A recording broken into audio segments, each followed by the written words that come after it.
it's me Karthika from Emma Solution. ഇനി എന്തിന് വേറെ സൊല്യൂഷൻ. അപ്പോൾ മക്കളെ എല്ലാവരും നമ്മുടെ മാത്സ് എക്സാമിന് വേണ്ടിയിട്ട് റെഡി ആയിക്കൊണ്ടിരിക്കുകയായിരിക്കും. എൻ്റെ കുട്ടികൾക്ക് എല്ലാവർക്കും ഉള്ള സബ്ജക്ട്സിൽ വെച്ചിട്ട് ഏറ്റവും കുറച്ച് പേടിയുള്ളതും ടഫ് ആയിട്ടുള്ളതും കൂടിയായിട്ടുള്ള സബ്ജക്റ്റ് ആയിരിക്കും അല്ലേ മാത്സ് എന്ന് പറയുന്നത്. ആലോചിക്കുമ്പോൾ തന്നെ ടെൻഷനാണ്. എങ്ങനെയൊക്കെയാണ് പഠിക്കേണ്ടത് എന്ന് അറിയില്ല. എത്രയൊക്കെ പഠിച്ചു കഴിഞ്ഞാലും എവിടെയൊക്കെയോ മാർക്ക് പോകുന്നു, എങ്ങനെ മാർക്ക് പോകുന്നു എന്നുള്ളത് നമുക്ക് അറിയ പോലും ഇല്ല എന്നുള്ളത്. അപ്പൊ അതിന്റെ ഒന്നും ആവശ്യമില്ല. ഇനി എൻ്റെ കുട്ടികൾക്ക് മാത്സ് ഫുൾ സെറ്റാക്കി തരാനായിട്ട് നിങ്ങളുടെ കൂടെ മിസ്സും ഉണ്ടായിരിക്കും. അപ്പൊ നിങ്ങൾക്ക് മാത്സ് എക്സാം എങ്ങനെ ലാസ്റ്റ് മിനിറ്റിൽ ഫുൾ സെറ്റായിട്ട് പഠിച്ച് ഫുൾ മാർക്ക് തന്നെ സ്കോർ ചെയ്യാം എന്ന് പറഞ്ഞു തരാൻ വേണ്ടിയിട്ടാണ് മിസ് വന്നിട്ടുള്ളത്. അപ്പൊ നമുക്ക് കുറച്ച് ലാസ്റ്റ് മിനിറ്റ് പ്രിപ്പറേഷൻ ടിപ്സ് ഒക്കെ ആയിട്ടാണ് വന്നിട്ടുള്ളത്. അപ്പൊ നിങ്ങൾ എന്ത് ചെയ്യുക, ഈ ഒരു വീഡിയോ കംപ്ലീറ്റ് ആയിട്ട് ഇരുന്ന് കാണാൻ, ആൻഡ് അതേപോലെ തന്നെ നിങ്ങളുടെ എല്ലാ ഫ്രണ്ട്സിലേക്കും ഇത് ഷെയർ ചെയ്ത് കൊടുക്കുക. അപ്പോൾ നമുക്കറിയാം മാത്സ് എങ്ങനെയാണ് പഠിക്കേണ്ടത് എന്ന് പറഞ്ഞു കഴിഞ്ഞാൽ കുറെ ഇക്വേഷൻസ് ആണ്. ഇക്വേഷൻസ് എല്ലാം കാണാതെ പഠിക്കണം. അത് കാണാതെ പഠിക്കുന്ന സമയത്ത് കുറെ എണ്ണം മറന്നു പോവും. അതൊക്കെയാണ് നമ്മുടെ പ്രധാന പ്രശ്നം. ഇനി ഇക്വേഷൻസ് പഠിച്ചു കഴിഞ്ഞാലും എങ്ങനെ അത് ഓരോ ക്വസ്റ്റ്യനിലും അപ്ലൈ ചെയ്യണം എന്നുള്ള കാര്യം നമുക്കറിയില്ല. ക്വസ്റ്റ്യൻ വായിക്കുമ്പോൾ ഏത് ഇക്വേഷൻ ആണ് കൊടുക്കേണ്ടത് എന്നൊന്നും നമുക്ക് അറിയില്ല. ഇതൊക്കെയാണ് പല കുട്ടികളും നേരിടുന്ന പ്രശ്നം അല്ലേ.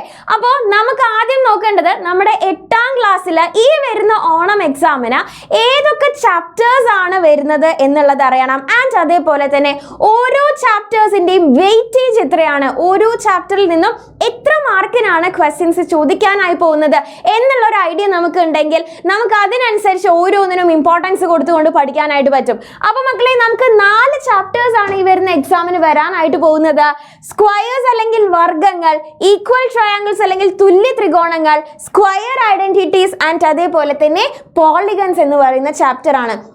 മക്കളെ ഇതില് ആദ്യത്തെ ചാപ്റ്റർ ആയിട്ടുള്ള സ്ക്വയേഴ്സ്, അതിനാണ് ഏറ്റവും കുറവ് വെയിറ്റേജ് വരുന്നത്. 5 മാർക്കിനുള്ള ക്വസ്റ്റ്യൻസ് ആണ് നമുക്ക് പ്രതീക്ഷിക്കാവുന്നത്. ഇനി രണ്ടാമത്തെ ചാപ്റ്ററും മൂന്നാമത്തെ ചാപ്റ്ററും വളരെ ഇമ്പോർട്ടൻ്റ് ആയിട്ടുള്ള ചാപ്റ്റേഴ്സ് ആണ്.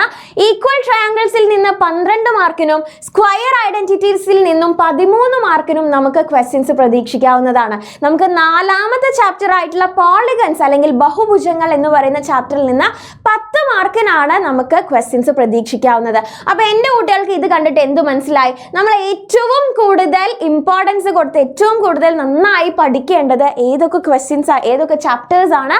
ഈക്വൽ ട്രയാങ്കിൾസും സ്ക്വയർ ഐഡന്റിറ്റീസിനും വേണം നമുക്ക് കൂടുതൽ ഇമ്പോർട്ടൻസ് കൊടുക്കാനായിട്ട്.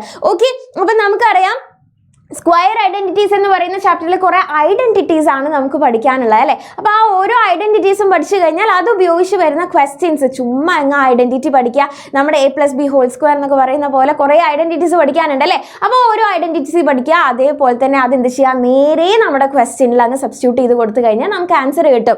ഇനി നമുക്ക് ഈക്വൽ ട്രയാങ്കിൾസ് എന്ന് പറയുന്ന ചാപ്റ്ററിലാണെങ്കിൽ SSS ക്രൈറ്റീരിയ അല്ലെ, SSS റൂളുണ്ട്, SAS റൂളുണ്ട്, ASA റൂളുണ്ട്, അങ്ങനെ കുറച്ച് റൂൾസും കാര്യങ്ങളാണ് പഠിക്കാനുള്ളൂ. അപ്പോൾ അതൊക്കെ പഠിച്ചു കഴിഞ്ഞ് നിങ്ങൾക്ക് 12 മാർക്കും 13 മാർക്കും സ്കോർ ചെയ്യാം. ആൻഡ് പിന്നെ വരുന്നതാണ് നമ്മുടെ പോളിഗൺസ് അല്ലേ. നമുക്ക് പല പോളിഗൺസിനെ കുറിച്ച് പഠിക്കാനുണ്ട്. അതൊക്കെ നിങ്ങൾ നല്ല വൃത്തിക്ക് പഠിച്ചു കഴിഞ്ഞ് നിങ്ങൾക്ക് 10 മാർക്ക് കിട്ടും. എല്ലാം കഴിഞ്ഞ് നിങ്ങൾ എന്ത് ചെയ്യുക, ആ ഒരു കുഞ്ഞു ചാപ്റ്റേഴ്സ്, നമ്മുടെ സ്ക്വയേഴ്സ് അല്ലെങ്കിൽ വർഗ്ഗങ്ങൾ എന്ന് പറയുന്ന ആ ഒരു കുഞ്ഞു ചാപ്റ്റർ നിങ്ങൾ പഠിച്ചു കഴിഞ്ഞാൽ നിങ്ങൾക്ക് 5 മാർക്കാണ് സ്കോർ ചെയ്യാനായിട്ട് പറ്റുക. അപ്പോൾ ഇതാണ് നമ്മുടെ വെയിറ്റേജ് എന്ന് പറയുന്നത്. ഇത് നിങ്ങൾ എന്ത് ചെയ്യുക, ഒന്ന് വേഗം സ്ക്രീൻഷോട്ട് എടുത്ത് വെക്കുക. ആർക്കെങ്കിലും വെയിറ്റേജ് അറിയില്ലെങ്കിൽ വേഗം ഒന്ന് സ്ക്രീൻഷോട്ട് ചെയ്ത് വെക്കുക കേട്ടോ.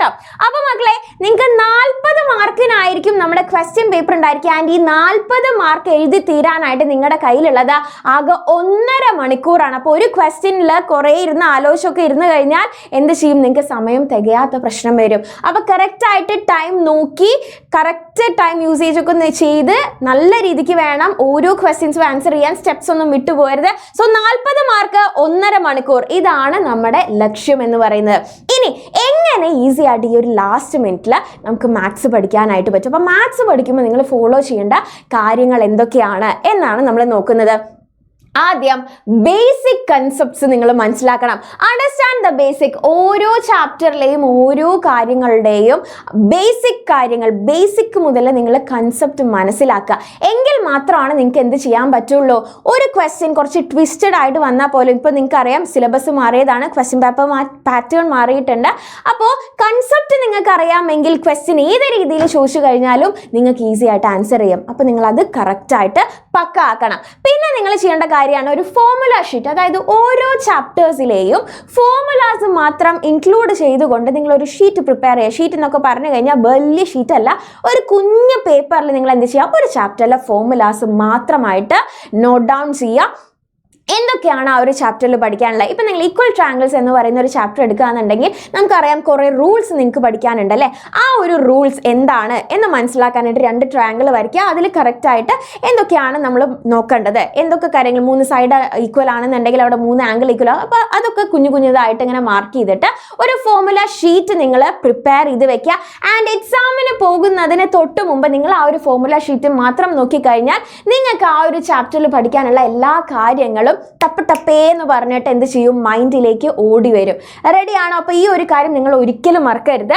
ദെൻ പിന്നെ ചെയ്യേണ്ടതാണ് പ്രാക്ടീസ് ക്വസ്റ്റ്യൻസ്. മാത്സിൽ എത്രത്തോളം ക്വസ്റ്റ്യൻസ് നിങ്ങൾ പ്രാക്ടീസ് ചെയ്യുന്നു, വായിച്ചു പഠിക്കുക ഒന്നുമല്ല, ബാക്കി സബ്ജക്ട്സ് ഒക്കെ നിങ്ങൾക്ക് വായിച്ചു പഠിക്കാം. ഹിസ്റ്ററി ആയിക്കോട്ടെ, ജോഗ്രഫി ആയിക്കോട്ടെ, ഇംഗ്ലീഷ് ആയിക്കോട്ടെ, ബാക്കി നിങ്ങൾക്ക് എന്തും വായിച്ചു പഠിക്കാം. പക്ഷെ മാത്സ് അങ്ങനെയല്ല മക്കളെ, പ്രാക്ടീസ് ചെയ്ത് തന്നെ നിങ്ങൾ പഠിക്കണം. ഓരോ ക്വസ്റ്റ്യൻസും എഴുതി പഠിക്കുക. അങ്ങനെ ആകുമ്പോഴാണ് നിങ്ങൾക്ക് ഓരോ ക്വസ്റ്റ്യനും എങ്ങനെയാണ് ആൻസർ ചെയ്യേണ്ടത്, ഏതൊക്കെ സ്റ്റെപ്സ് ആണ് എഴുതേണ്ടത്, ആൻഡ് സ്റ്റെപ്പിന് മാർക്ക് ഉണ്ട്. അപ്പോൾ ഓരോ സ്റ്റെപ്പും എഴുതി തന്നെ പഠിക്കുക.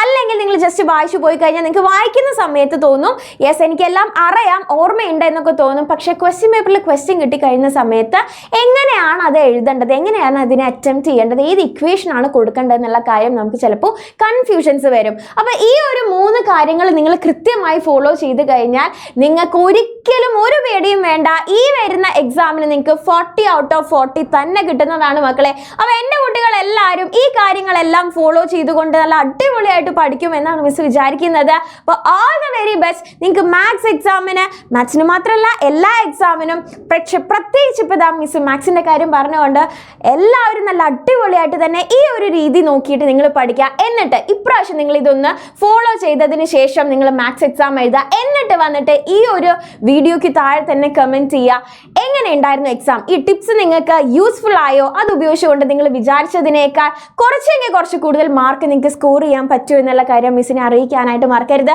അപ്പോൾ ഈ ഒരു വീഡിയോ നിങ്ങളുടെ എല്ലാ ഫ്രണ്ട്സിലേക്കും ഷെയർ ചെയ്യാനായിട്ട് വിട്ടുപോകരുത്. ആൻഡ് അതേപോലെ തന്നെ വീഡിയോ ഇഷ്ടപ്പെട്ടെങ്കിൽ ലൈക്ക് ചെയ്യുക.